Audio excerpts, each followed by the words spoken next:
Ustaz, bagaimana caranya cinta Rasulullah? Kita kan tidak pernah ketemu. Tidak harus ketemu orang cinta itu. Tidak harus ketemu. Saya kasih contoh. Ini contoh bukan untuk dicontohin, tapi contoh sebagai poin untuk bisa memahami saja. Bukankah ada banyak artis yang sudah meninggal di masa lampau gitu, di masa lampau. Tapi mungkin ya setelah ada media kayak kita sekarang, ada rekaman suara, ada cuplikan video, masih diidolakan sampai sekarang walaupun mereka sudah meninggal. Bahkan yang mengidolakannya tidak pernah ketemu. Hanya lihat cuplikannya lalu tertarik. Hanya dengar statementnya, dengar lagunya misalnya. Itu jawabannya Anda sudah tahu. Ya. Nah, itu rasionalnya. Walaupun kita belum ketemu dengan Rasulullah SAW, tetap saja kita bisa mencintai beliau. Bagaimana caranya? Dengan mempelajari syariat yang beliau bawa.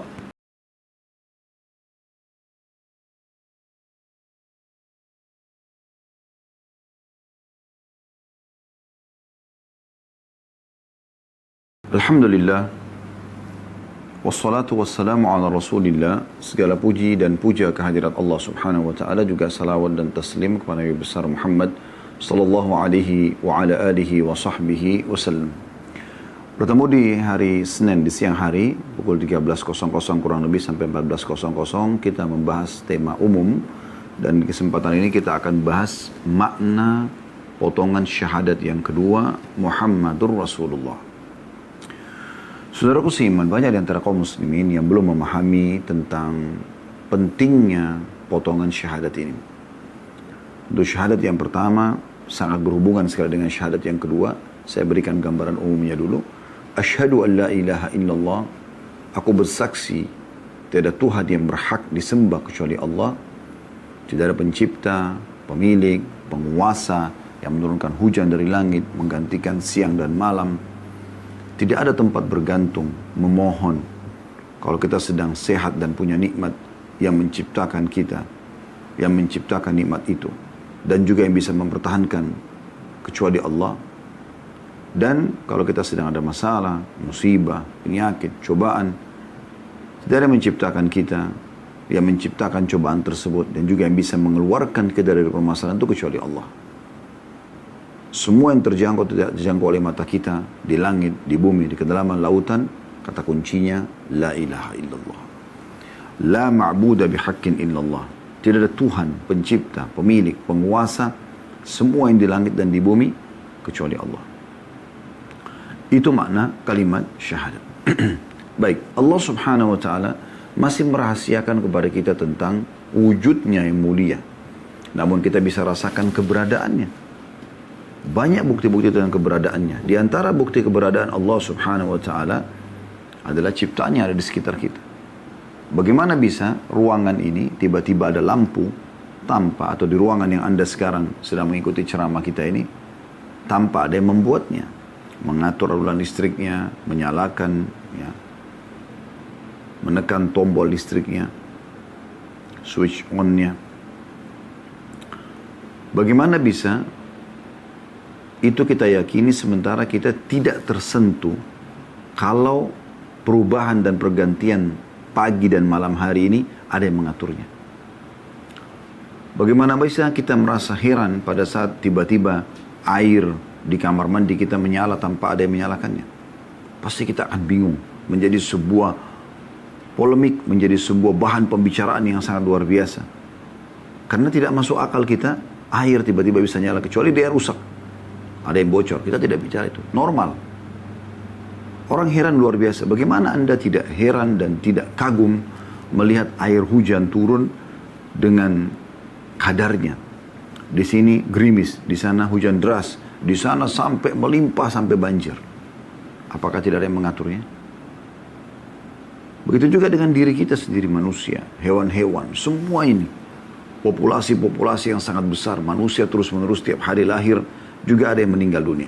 Hewan-hewan juga begitu, miliaran jumlahnya. Semut, semua jenis serangga, hewan lebih besar sedikit, kelinci, ya, kancil dan seterusnya lebih besar sedikit, kambing, ya, rusa dan seterusnya lebih besar lagi sedikit, sapi, kerbau dan seterusnya lebih besar sedikit lagi, gajah, jerapah. Semua dan banyak jenis-jenis yang lain. Di lautan jutaan, miliaran hewan-hewan di sana jumlahnya. Apakah ini begitu saja ada tanpa ada yang mengurus dan menciptakan, mengawasinya, terus mengatur populasinya? Terlalu banyak sekali bukti-bukti tentang keberadaan Allah SWT di sekitar kita, bahkan di diri kita sendiri. Kita manusia bahkan cuma bisa menikmati tubuh kita ini. Banyak hal yang kita bisa rasakan dalam keseharian seperti lapar misalnya. Umumnya manusia, lapar, makan. Tapi dia tidak berpikir lebih jauh daripada itu. Siapa yang menciptakan saya? Dari mana saya asalnya? Siapa yang membuat sistem lapar itu ada? Bahwasanya tubuh sedang membutuhkan nutrisi. Dan siapa yang memberikan sinyal, sudah kenyang, cukup, kita tidak mau makan lagi. Siapa yang mengatur ini? Kalau Anda sendiri yang mengatur, tentu Anda bisa saja makan sepuasnya, tidak perlu ada kenyang. Dan tidak lapar juga tidak perlu Anda datangkan. Tapi bukan itu, ada sistem. Mata kita melihat tidak bisa dialihfungsikan untuk mendengar. Telinga mendengar tidak bisa dialihfungsikan untuk melihat. Ya, kemudian mulut untuk mengucap tidak bisa dialihfungsikan untuk menghirup misalnya. Hidung untuk menghirup, mencium bau. Ya, tidak bisa dialihfungsikan untuk makan misalnya. Tangan menjamah, kaki melangkah. Semua punya anggota tubuh ini punya fungsi masing-masing. Kalau tidak ada yang menciptakan, tidak ada yang mengatur, tidak ada yang mengawasi itu semua. Lalu dari mana semua ini? Dan sekian banyak bukti-buktinya. Itu salah satu bukti. Salah satu bukti yang lain, Allah Subhanahu wa ta'ala mengutus utusannya dari kalangan manusia. Dari diri kita sendiri. Supaya mudah untuk kita ikutin. Rasulullah Muhammad SAW yang akan kita bahas insya Allah. Orang seperti kita. Melalui rahim, lahir melalui rahim seorang ibu. Ibunya pun hamil normal. Juga sebelumnya dari sperma ayahnya Abdullah yang dituangkan ke rahim ibunya Aminah. Kemudian hamil, lalu kemudian lahirlah Muhammad SAW, manusia mulia, sebagai sosok bayi. Kemudian anak-anak, kemudian remaja, kemudian menikah, kemudian mulai beraktivitas, berbisnis, sampai akhirnya umur 40 tahun diutus menjadi nabi. Semua ini agar mudah kita ikutin dan ciplak. Dia diperintahkan oleh Allah Subhanahu wa ta'ala untuk menjadi suri tauladan, dan kita pun menjadikannya sebagai suri tauladan. Dalam surah Al-Ahzab Allah Subhanahu wa ta'ala berfirman, A'udzu billahi minasyaitonir rajim, laqad kana lakum fi rasulillahi uswatun hasanatun liman kana yarjullaha wal yawmal akhir wa dzakarallaha katsiran. Sungguh pada diri Rasulullah Muhammad sallallahu alaihi wasallam ada suri tauladan. Ada contoh yang baik. Ciplak hidupnya. Cara makannya, cara minumnya, cara berpakaian, cara tidur, cara mandi. Ya. Semuanya. Berumah tangganya, bersosialnya, berperangnya, berpolitiknya, dan segala macam. Bagi orang yang berharap bertemu dengan Allah. Ya. Kemudian juga selamat di akhirat, nanti masuk ke dalam surga dan selamat dari api neraka. Dan ingin berzikir kepada Allah dengan zikir yang banyak. Sebelum Nabi Muhammad SAW, Allah sudah utus banyak Nabi dan Rasul. Diutuslah mereka. Untuk menjelaskan kepada manusia ada Tuhan dan namanya Allah. Memang Allah belum menampakkan dirinya, karena penampakan atau terlihatnya Allah Subhanahu wa ta'ala nanti di surga. Dan itu hanya bagi orang-orang beriman saja. Selain orang-orang beriman tidak akan bisa melihat wujud aslinya Allah. Karena nikmat terbesar di surga adalah melihat Allah Subhanahu wa ta'ala sebagaimana dijelaskan dalam banyak hadis-hadis yang sahih. Maka dengan diutusnya para nabi dan rasul yang menyampaikan tentang dakwah, ya, Allah Subhanahu wa ta'ala ini, itu bukti nyata kalau Allah ada. Kemudian dilanjutkan lagi dengan kitab-kitab yang dibawa di tangan mereka. Misalnya Nabi Muhammad SAW ada Al-Quran yang kita bisa baca. Kalamullah, kita tahu di situ Allah kenalkan dirinya. Allah jelaskan bukti-bukti kemahaberadaannya dan juga kemahabesarannya. Ya. Kemudian juga tidak pernah berubah Al-Quran itu. Selalu otentik. Dari awal turun, sempurna. Pada saat meninggal Nabi SAW sudah 30 juz lengkap semuanya. Sampai hari kiamat nanti. Allah sebutkan dalam Al-Quran. A'udzu billahi minasyaitonir rajim. Inna nahnu nazzalna dzikra wa inna lahu lahafizun. Kami turunkan Al-Quran dan kami pasti akan menjaganya.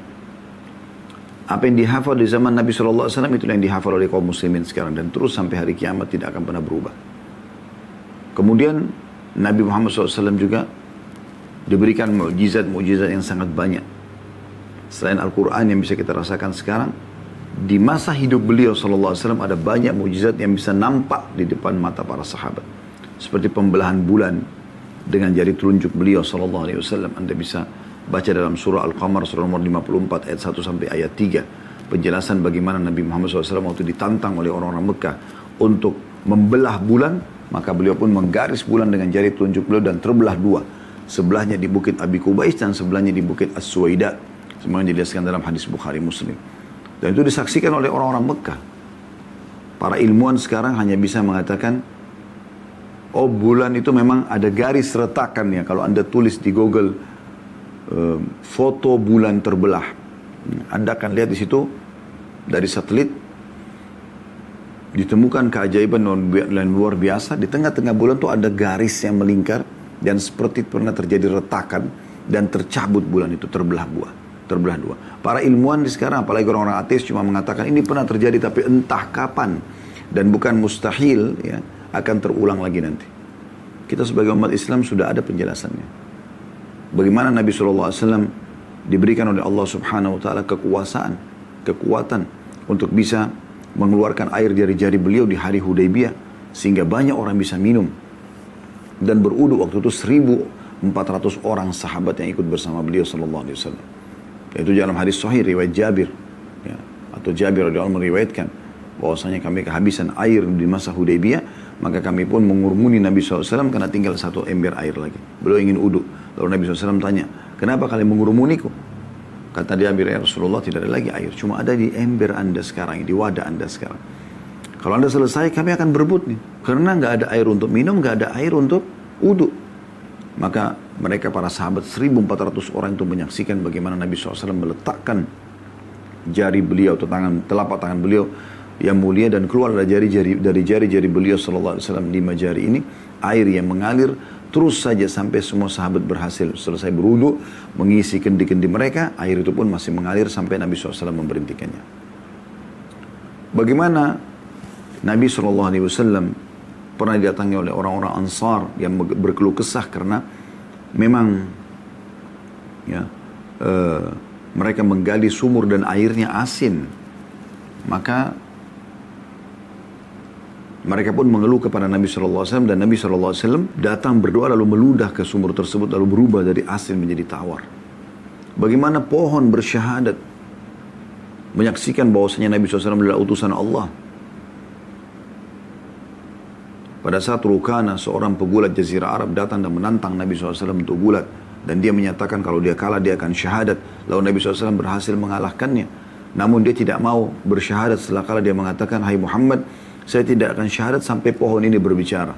Dia tunjuk sebuah pohon, lalu Nabi SAW menunjuk pohon tersebut, lalu pohon itu bersyahadat didengar oleh orang-orang Mekah. Dan sekian banyak mukjizat Nabi Muhammad SAW yang menguatkan tentang kenabian beliau. Tapi bukan itu yang akan kita bahas. Bagaimana Allah Subhanahu Wa Taala memperkenalkan dirinya melalui Nabi SAW, melalui kitab yang turun dalam Al-Quran. Dan kita bisa mempelajari sejarah Nabi. Masih banyak yang bukti-bukti tertinggal depan mata kita. Adanya rumah Nabi SAW dan ada kuburan beliau di rumah Aisyah radhiyallahu anha. Adanya masjid beliau SAW. Kita bisa sholat di sana. Bagaimana syariat ini menyebar luas. Bagaimana para ulama dan dai menyampaikan. Qala Allah sallallahu alaihi wasallam, qala Nabi sallallahu alaihi wasallam, Rasulullah SAW bersabda, Nabi Muhammad SAW bersabda. Buku-buku Islam dicetak, Quran diterjemahkan ke berbagai macam bahasa. Penganut agama terbesar sekarang di dunia, bisa kita katakan kaum muslimin, miliaran jumlahnya secara akumulasi total. Ini bukti nyata, kalau memang ada utusan Allah SWT. Dan memang beliau datang untuk dijadikan sebagai suri tauladan. Allah memastikan kalau Nabi Muhammad SAW ini, teman-teman sekalian, adalah utusannya. Dalam surah Al-Fatih, ya, di ayat terakhirnya Allah berfirman, potongan ayat, ya, di ayat terakhirnya itu, yang pertama saja. A'udzu billahi minasyaitonir rajim, Muhammadur Rasulullah.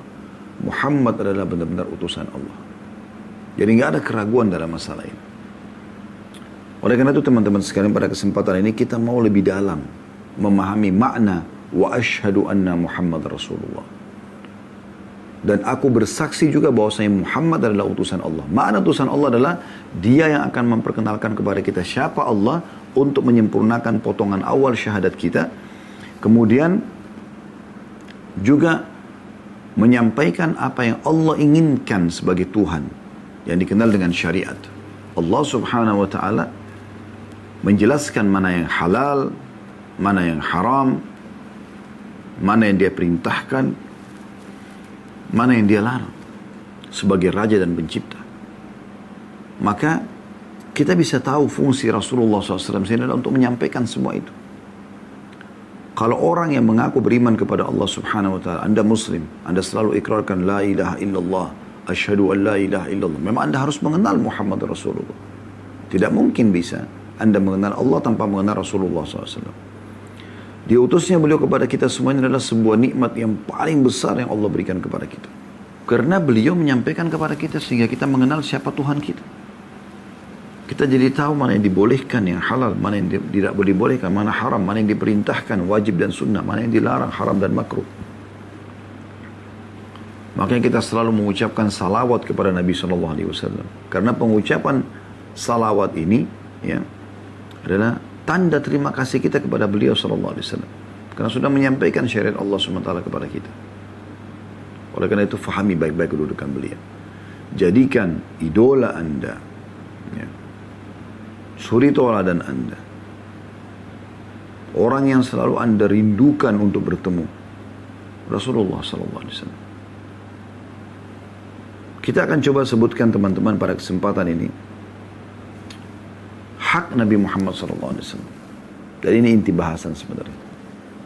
Yang paling pertama tentu haknya adalah Anda menyatakan kerasulannya. Karena memang ini makna daripada asyhadu an la ilaha illallah wa asyhadu anna Muhammad Rasulullah. Aku bersaksi tiada Tuhan yang berhak disembah kecuali Allah dan aku bersaksi bahwasanya Muhammad adalah utusan Allah. Berarti ini poin pertama. Anda menyatakan bahwasanya memang Muhammad adalah utusan Allah.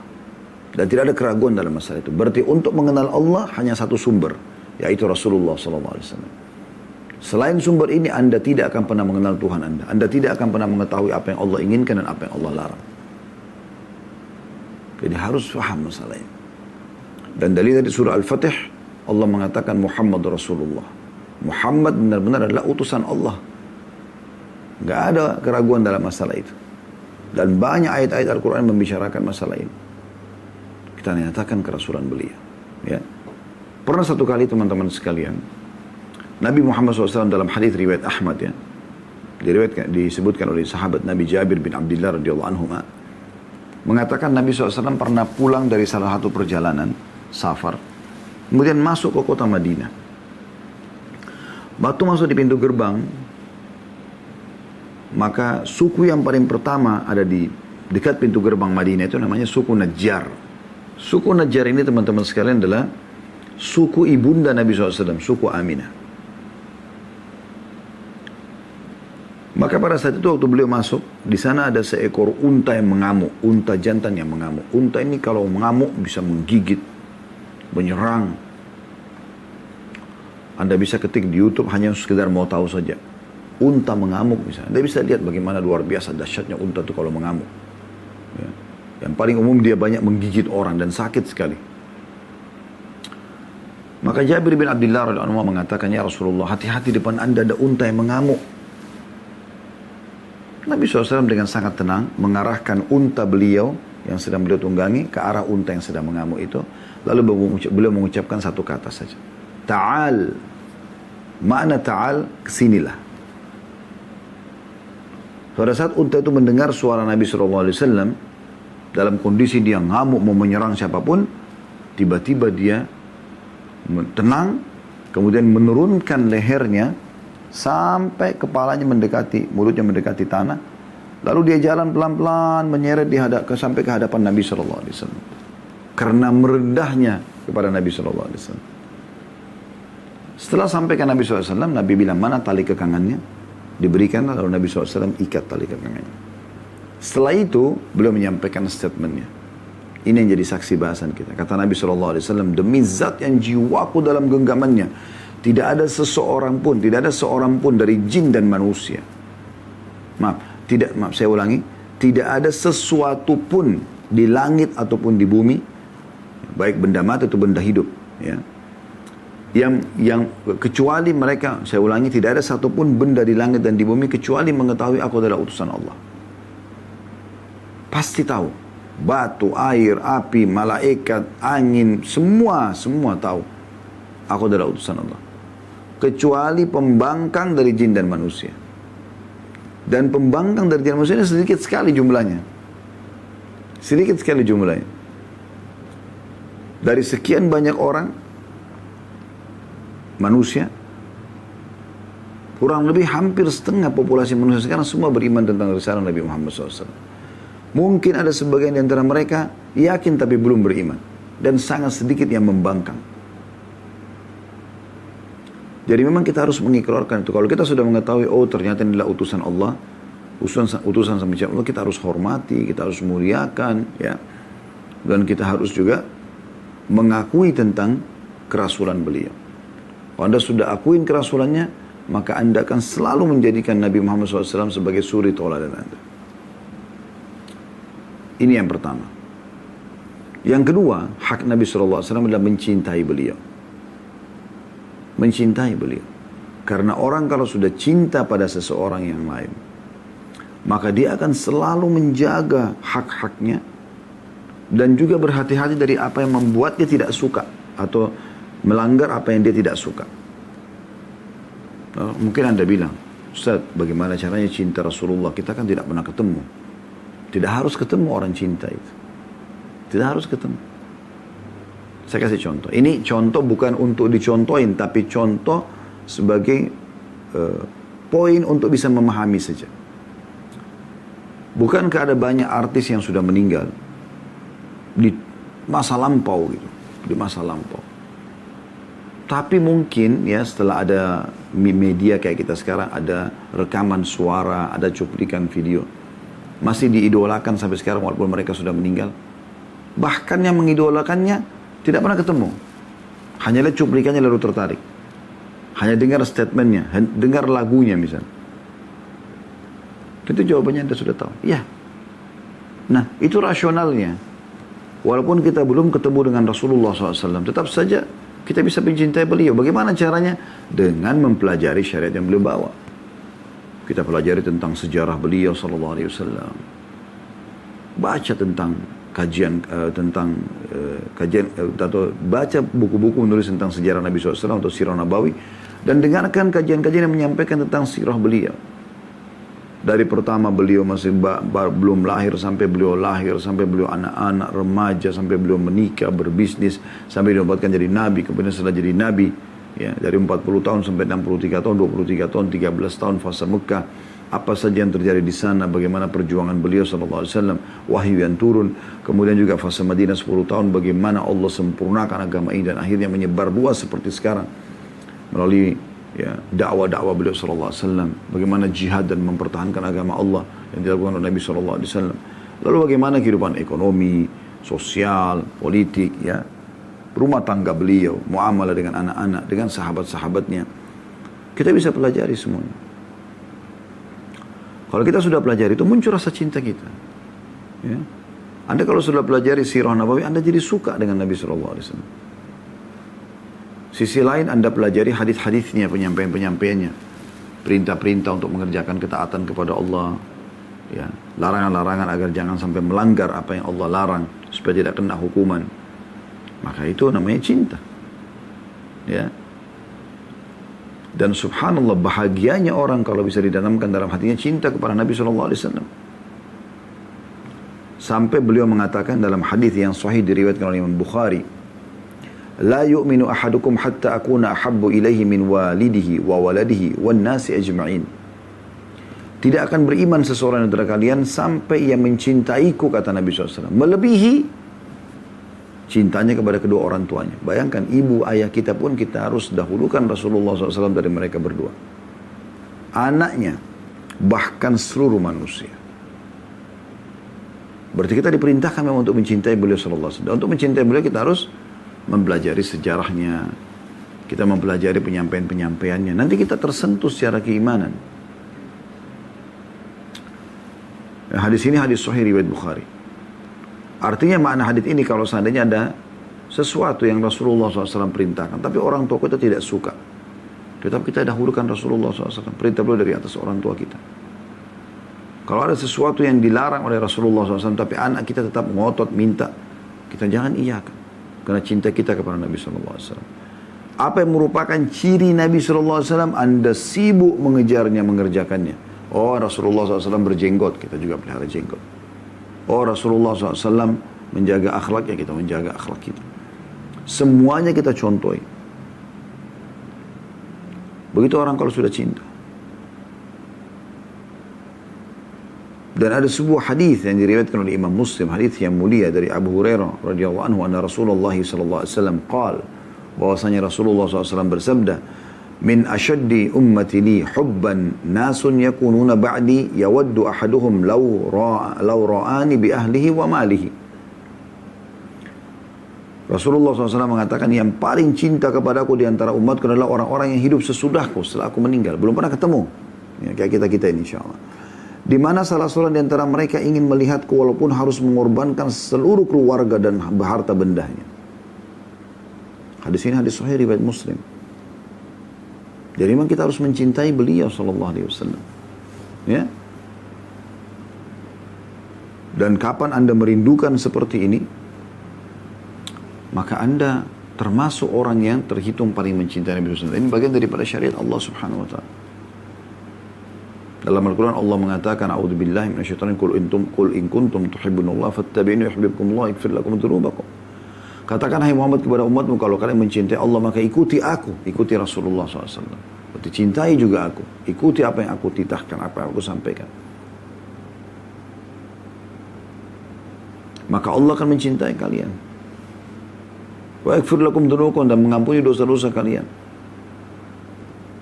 Para sahabat luar biasa cintanya kepada Nabi SAW, sampai pembelaannya luar biasa. Disebutkan dalam banyak buku-buku sejarah, buku-buku sirah.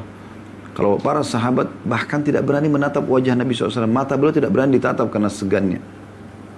Bagaimana Nabi SAW kalau jalan, mereka berlumba-lumba untuk menaungi dengan memberikan naungan dari pelapa-pelapa kurma supaya tidak kepanasan. Bagaimana Nabi SAW kalau sudah perintah sesuatu, maka langsung dikerjakan, tidak pakai ragu. Apa yang Nabi SAW larang, langsung ditinggalkan tanpa ada keraguan. Sampai ada sahabat-sahabat yang menyampaikan luar biasa ya. Seperti kasus Talha bin Ubaidillah radhiyallahu anhu di Uhud. Abu Bakar pun radhiyallahu anhu cemburu dengan dia sambil mengatakan, sungguh Uhud adalah harinya Talha. Waktu Nabi SAW sendirian terdesak oleh musuh, maka pada saat itu Talha bin Ubaidillah datang, lalu membela Nabi SAW. Bahasa-bahasa yang luar biasa. Sadri duna sadrika, ya Rasulullah. Dadaku ini akan jadi tameng terhadap dada anda. Dan beliau betul-betul buktikan. Semua anak panah yang terarahkan, serangan terarah kepada Nabi SAW ditangkis sama pedangnya. Dan kalau lolos kena dada dia, dia tidak peduli. Nahri duna dahrika, ya Rasulullah. Bahkan leherku adalah tameng leher anda, ya Rasulullah. Sampai Talha bin Ubaidillah dalam hadis Bukhari Muslim, itu betul melindungi Nabi SAW, menutup dengan badannya penuh semua tombak. Ada tombak di tubuhnya, di punggungnya. Ada panah, anak panah banyak. Tidak peduli. Sampai dia pingsan. Saking luar biasanya. Belum sempat meninggal. Sampai Nabi SAW memberikan julukan, siapa yang mau lihat syahid, orang yang mati syahid tapi masih hidup, lihat Talha. Dan di pipi Nabi SAW itu ada tertancap, teman-teman sekalian, besi, ya. Karena Ibnu Kami'ah dalam kasus perang Uhud pernah memukul, ya, Nabi SAW dengan pedangnya, sehingga topi besi Nabi SAW itu ada yang menancap ke pipi beliau. Karena Talha bin Ubaidillah radhiyallahu anhu tidak mau menyakiti Nabi SAW karena sudah sakit. Dia tidak mau cabut dengan tangannya, dengan jarinya. Maka dia tarik dengan giginya sampai giginya ompong. Dan para sahabat mengatakan, kami melihat Talha setelah ompong pun, ya, lebih tampan daripada sebelumnya. Orang biasa kalau ompong kelihatan tidak tampan, tapi Allah berikan itu. Bagaimana sahabat Nabi Khubayb bin Abdullah Al-Ansari radhiyallahu anhu pada saat ditawan oleh orang Quraisy dan akhirnya dibunuh mati syahid. Disiksa hampir satu kota. Ada yang pukul, ada yang gores sama pisau, sama pedang. Luar biasa disiksanya. Mereka memang mau membunuhnya tapi pelan-pelan. Ada di antara mereka orang Quraisy mengatakan begini. Atawaddu anna Muhammadan makanak wa anta fi ahlika wa malik. Mau enggak kamu? Maksudnya kami bebaskan kamu. Lalu kau pulang di hartamu dan keluargamu. Tapi kau digantikan oleh Muhammad. Lagi dalam kondisi dia disiksa. Kesakitan. Dan terakhir memang dibunuh oleh orang Quraisy mati syahid radhiyallahu anhu. Qal, maka beliau berkata, lawadittu anni uqtal wa anna Rasulullah sallallahu alaihi wasallam la yushaku bisyauka. Lebih baik aku yang mati daripada Nabi SAW tertusuk dengan satu duri. Hadis ini hadis sahih riwayat Bukhari. Juga At-Tabarani menyebutkan dalam Mu'jamul Kabirnya. Ini luar biasa ini. Bagaimana cinta mereka. Sa'ad bin Ubadah radhiyallahu anhu pada saat di antara jenazah yang bergelimpangan di perang Uhud. Sa'ad bin Mu'adz, seingat saya. Ya. Lalu Nabi SAW mengatakan, siapa yang mencarikan Sa'ad untukku? Waktu jenazah dikumpulin semua. Ada sahabat yang jalan, kemudian menemukan dia sudah tergeletak radhiyallahu anhu, jatuh di situ. Dan memang dia akan mati, darah semua ngucur. Maka ada seorang sahabat mengatakan, wahai Sa'ad, waktu lihat dia, Rasulullah SAW mencarimu. Dalam kondisi sudah mau wafat, apa kata Sa'ad? Sampaikan salamku kepada Rasulullah SAW. Dan bilang kepada beliau, jazahullahu khairan afdala ma yu'tillahu anbiya'ahu. Semoga Allah balas beliau dengan kebaikan yang terbaik yang Allah balaskan kepada para nabi-nabinya. Lalu beliau mengatakan, sampaikan juga kepada kaumku, orang-orang Ansar di Madinah. Kalau tidak ada udzur untuk mereka untuk meninggalkan Rasulullah SAW. Untuk meninggalkan Rasulullah SAW. Untuk juga tidak membela beliau. Tidak ada udzur. Maka kemuliaan hanya ada di situ. Lalu kemudian beliau mengatakan, dan sampaikan kepada Rasulullah SAW kalau saat sudah mencium bau surga. Lalu beliau mati syahid radhiyallahu anhu. Di saat mau wafat. Itu luar biasa. Di peperangan-peperangan Nabi SAW, para sahabat berusaha terus membela Nabi SAW. Terus melindungi Nabi SAW. Terus memberikan yang terbaik kepada Nabi SAW. Mereka tidak ingin Nabi SAW sakit sedikit pun. Waktu di perang Badr, mereka membuatkan kemah khusus untuk Nabi SAW sambil mengatakan, ya Rasulullah, kalau kami semua terbunuh, Anda bisa pulang ke Madinah.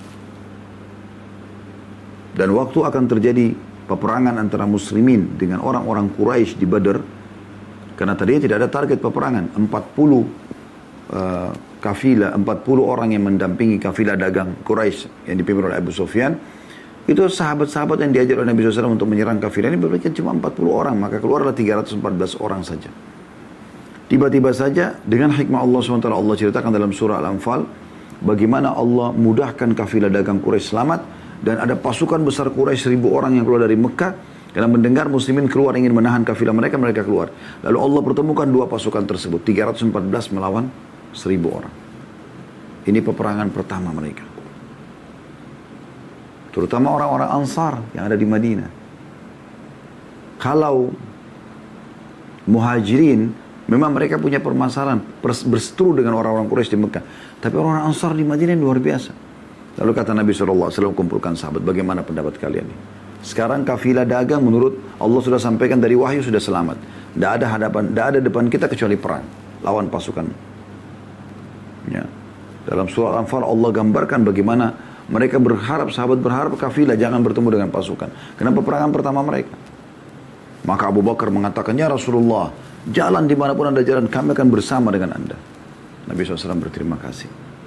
Kemudian Nabi bilang, beritahukan aku pendapat kalian. Umar berdiri mengatakan, ya Rasulullah, ya, jalan saja, kami akan bersama dengan Anda. Satu demi satu orang muhajirin mengatakan dukungannya.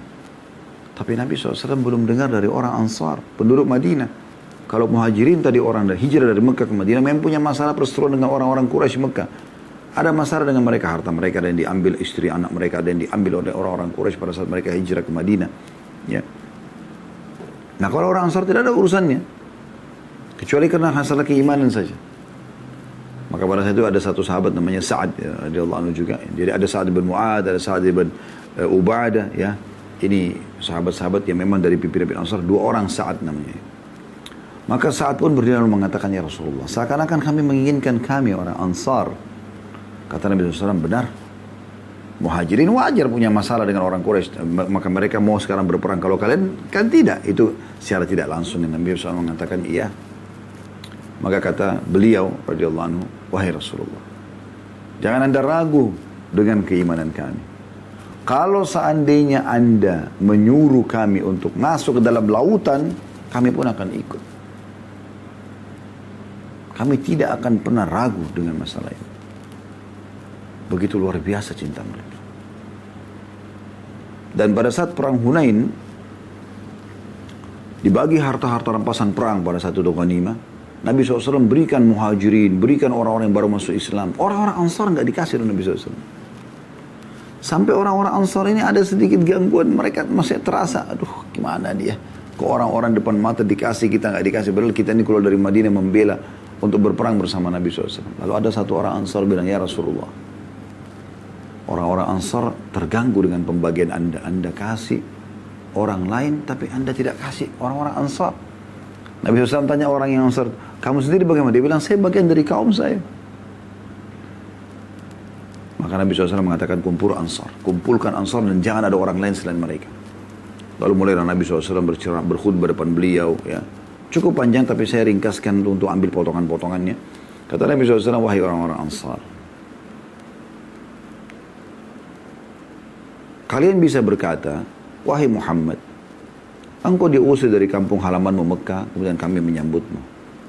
Engkau datang dalam kondisi takut, maka kami melindungimu. Kami mengorbankan harta kami.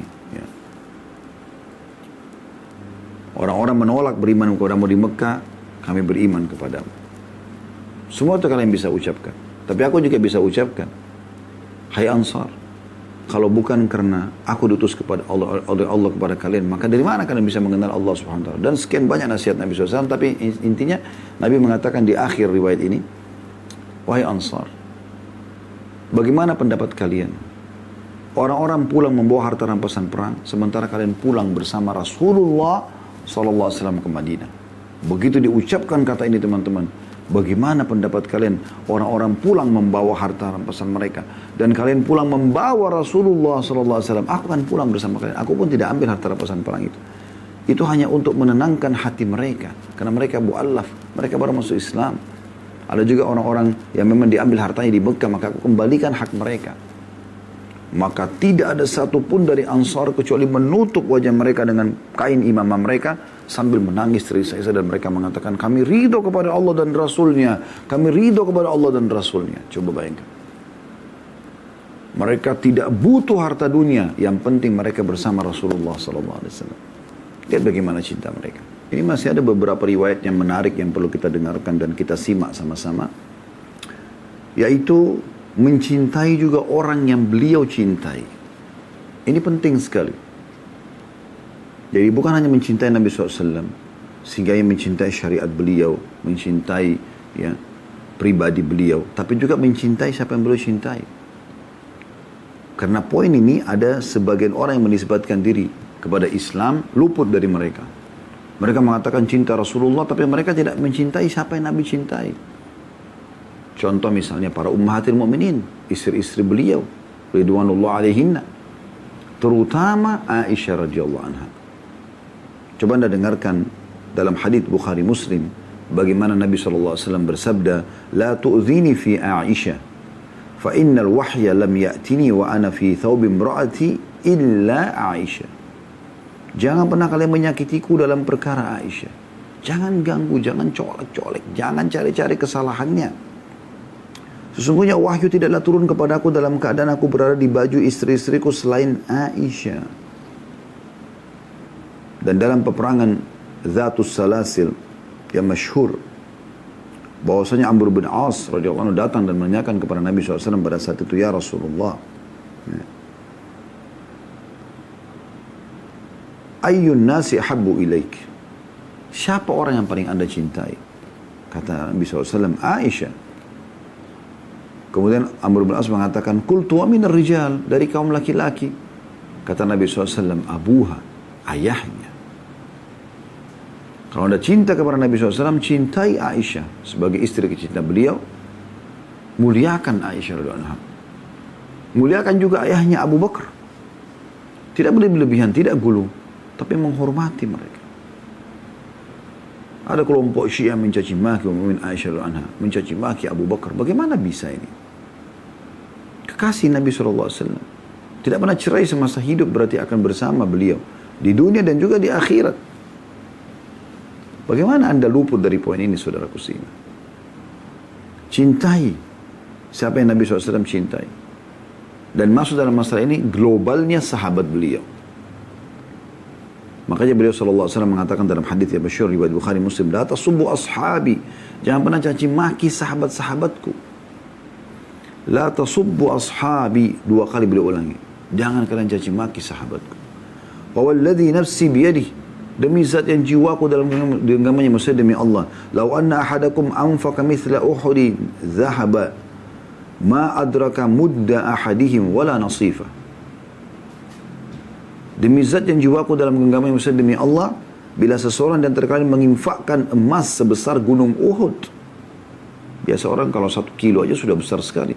Bagaimana kalau seperti gunung Uhud emas diinfakkan? Tidak akan pernah bisa mengalahkan 1 mud atau 2 telapak tangan orang dewasa dari sedekah mereka. Bahkan setengahnya pun kalian tidak akan mampu. Ini poin penting sekali. Cintai juga orang yang dicintai oleh Nabi SAW. Sukai semua apa yang Nabi suka. Nabi suka dengan akhlak yang mulia. Ada makanan kesukaan Nabi, anda sukai juga. Ya.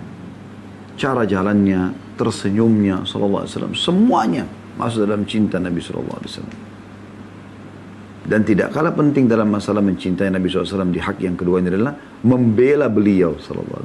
Ini bentuk cinta. Beberapa waktu yang lalu ada penghinaan terhadap Nabi SAW dengan karikatur. Bela, kita harus bela. Umat Islam peduli.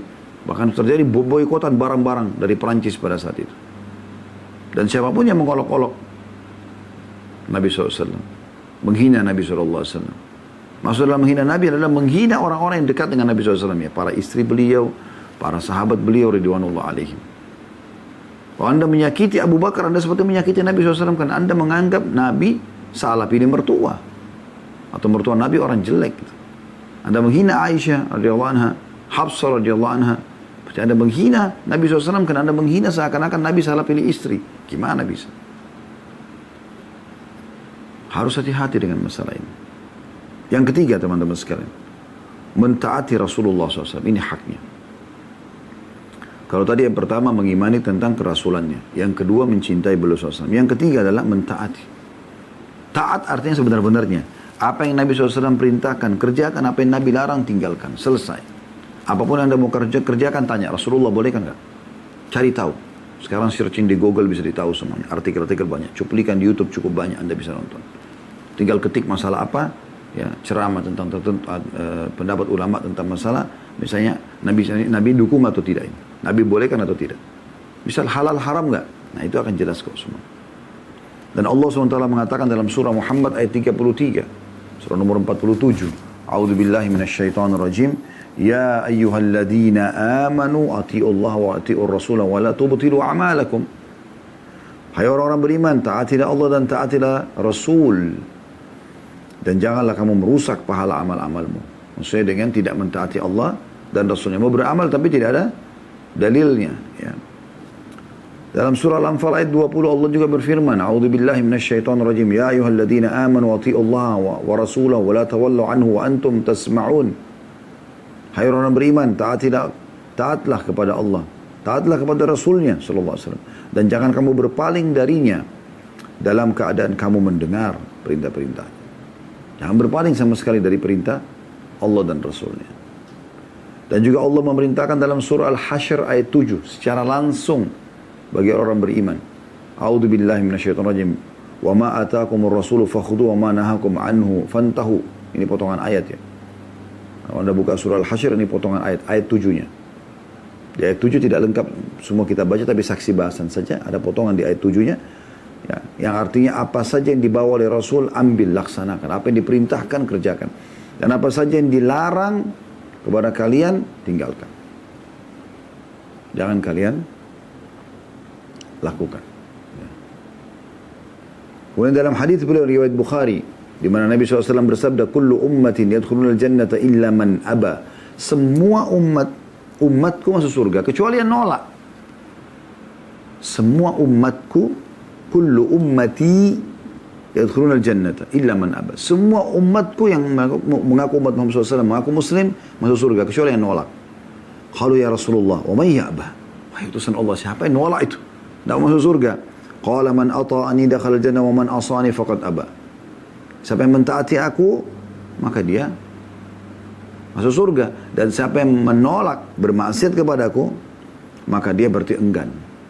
Dia tidak mau. Ya. Jadi harus difahami masalah ini.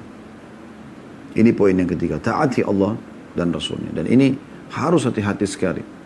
Makanya pernah Abi Dzar radhiyallahu anhu pada saat diutus oleh Nabi SAW menyeberangi Khandak, di perang Khandak, kemudian pergi ke seberang di pasukan Ahzab, Nabi SAW beri pesan, pergilah ke sana, bawa berita untuk aku, tapi jangan lakukan apapun kecuali cuma cari informasi. Apa kata Abi Dzar radhiyallahu anhu? Pada saat saya nyebrang ke sana, saya lihat pada saat itu, ya, Abu Sufyan lagi berada di depan api unggun, lagi panasin, lagi angatin badannya. Dan saya tahu betul dia. Saya langsung mengambil anak panah saya dan meletakkan di busur saya, tinggal saya tarik, matilah orang ini. Jelas-jelas sasaranku depan mata. Tapi aku mengingat pesan Nabi SAW, jangan lakukan apapun kecuali ambil informasi. Maka aku urungkan niatku tadi. Padahal dengan membunuh pimpinan mereka pada saat itu mungkin sudah bisa dianggap menang karena mati. Tapi Nabi SAW melarang, bukan begitu. Nabi cuma bilang ambil informasi, maka ditaati. Yang keempat teman-teman sekalian, hak Nabi SAW setelah mengakui kerasulannya, mencintai beliau, kemudian mentaati beliau SAW. Yang keempat ini tersendiri, selalu membaca salawat kepada Nabi SAW. Ayat yang masyhur surah Al-Ahzab ayat 56, A'udzubillahi minasyaitonirrajim. Ya ayyuhalladzina Inna Allah wa malaikatu yusalluna ala nabi. Ya ayyuhalladzina amanu sallu alaihi wa sallimu taslima. Sesungguhnya Allah juga malaikat-malaikatnya membacakan salawat atau bersalawat untuk Nabi. Hai orang beriman, maka bersalawatlah kamu untuk Nabi dan ucapkanlah salam penghormatan kepadanya. Selalu bilang sallallahu alaihi wasallam. Setiap nama beliau disebutkan, baca. Jangan bilang, Ustaz, kan saya kalau dalam pengajian begini kan Ustaz selalu bilang Rasulullah bersabda, Nabi SAW bersabda. Apa saya baca selalu sallallahu alaihi wasallam atau satu kali saja? Tentu setiap saat. Karena kata Nabi SAW dalam hadis riwayat Tirmidzi dan Ahmad, dan dinyatakan hadisnya sahih, al-bakhilu man idza dzukirtu inda walam falam yusalli alayya. Orang yang pelit sebenarnya adalah orang yang mendengarkan namaku diucapkan lalu dia tidak baca salawat untukku. Itu dianggap orang yang pelit. Dan juga dalam hadis yang lain dikatakan ragama anfu mri'in man idza dzukirtu inda walam yusalli alayya.